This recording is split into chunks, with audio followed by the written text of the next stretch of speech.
What is going on, and welcome to another Photography Talk episode 177. And friends, we've got a lot to cover in this week's episode. The Nikon Z8 official announcement is coming soon. But in the meantime, some very interesting specs have been leaked. Now, likewise, DJI has a new drone that will start shipping next month. And we've got a rundown of the major features that this has, including the world's first 3-camera system. We'll also take a look ahead at what the iPhone 15 might have in store, including potential changes to the Pro Max telephoto lens that could mean vastly improved performance. Now, pretty exciting stuff, right?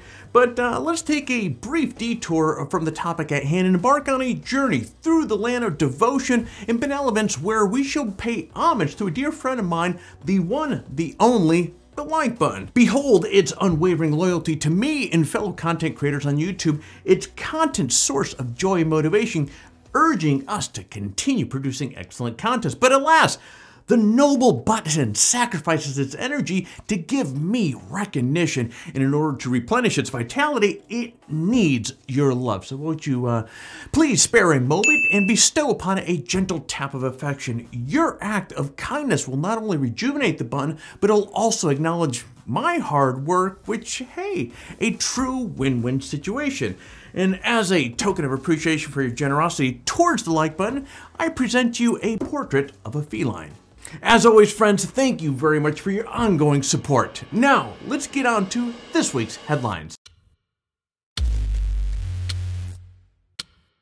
Now, the photography industry has been waiting for what seems like forever for Nikon to release the Z8. The wait, fortunately, will soon be over, with its announcement expected May 10th, so TikTok right around the corner. Now, in the meantime, new details are emerging about the Z8 that might have, or rather what it might have underneath the hood, rather. Now, first of all, the Z8 will reportedly have a 45.7 megapixel full-frame stack sensor.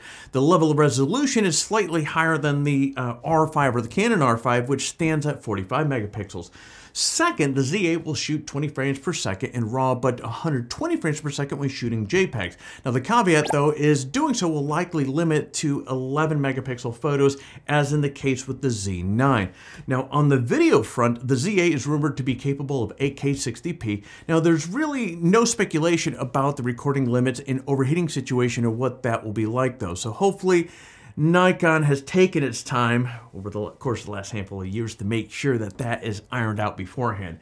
Now, throw in a max shutter speed of 1/32 thousandths of a second, a single CF Express card slot, and a single SD card slot in IBIS as well. Now, if these specs end up being the real deal, the Z8 will clearly be Nikon's version of the Canon R5. Now, a camera that has been widely popular with photographers and videographers, and extremely profitable for Canon as well. So this is looking like a winning formula. Again, the Z8 will be announced in just a handful of weeks, so stay tuned for any details on that.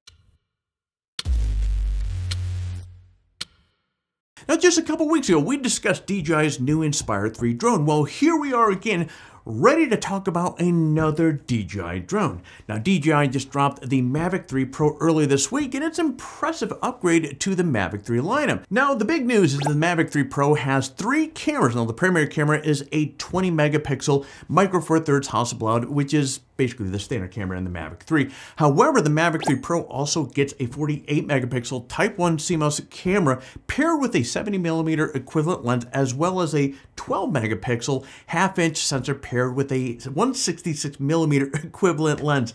Not bad. This thing's actually pretty slick. Now, the primary camera records ProRes video at up to 5.1K and is capable of 12-bit RAW files or image files as well.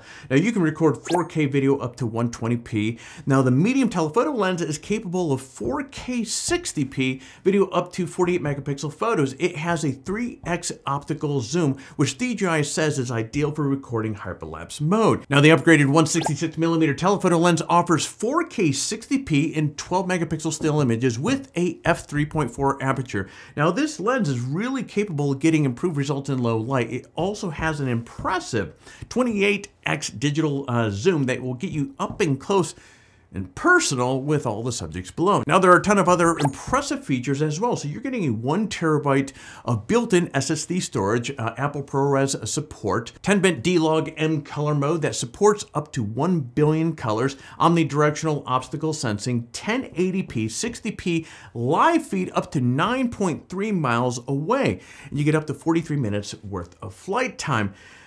So again, the DJI has really stepped up the game with this here. So the big question is here, when will this be available and what is this thing going to cost? Well, these things are going to be shipping starting next month with a base price of $2,199. Now the Fly More combo, which includes the DJI RC remote, is $2,999, and the RC Pro version is going to be $3,999. Now the top of the line Cine Premium combo is going to set you back $4,799. Now what I will do is I will put a link in the description below if you want to get more details or get on that pre-order list.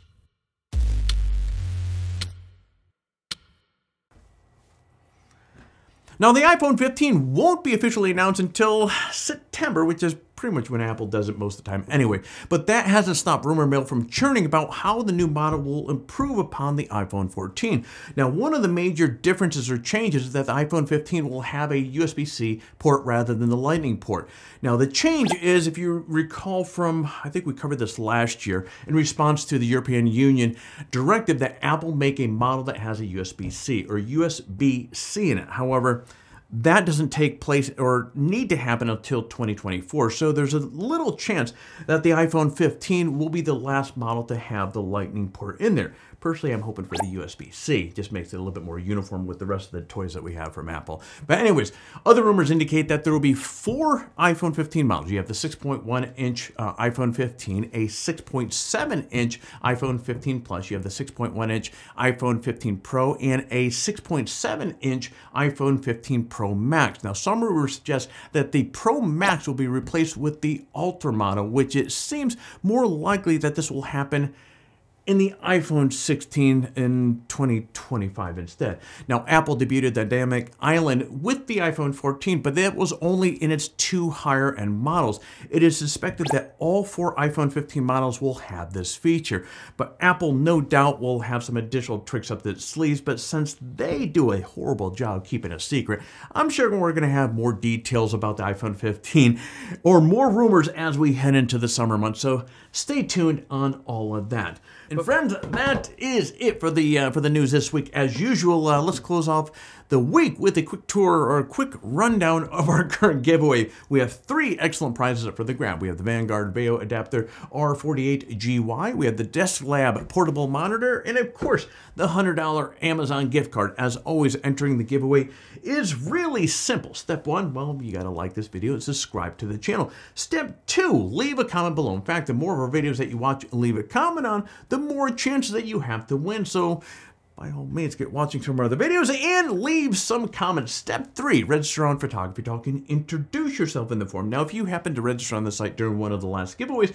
you're still eligible to win, but and as I keep saying over and over again, swing by, say hello, post some new photos. We would love to see you. And that is it. For complete details on the giveaway, including how to register on PhotographyTalk or how to say hello in the forum, check out the description below. Good luck, and actually one last thing before I go jumping off here. If you enjoy this sort of content, be sure to head over to PhotographyTalk, sign up for an account. It's free to do so, and it's going to give you access to thousands of photography-related articles on the site, including news articles about camera gear, photography tutorials, and much, much more. So take a moment, sign up for an account, and get access to material that will help you take your best shot.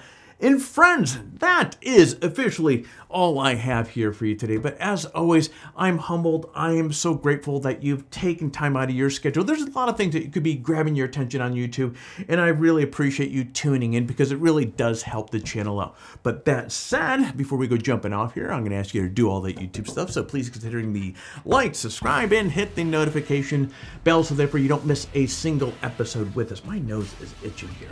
But at any rate, I digress. Anyways, folks, have a great upcoming weekend, and yeah, I'm going to be shutting up the camera, so you get out there, stay healthy, and take your best shot.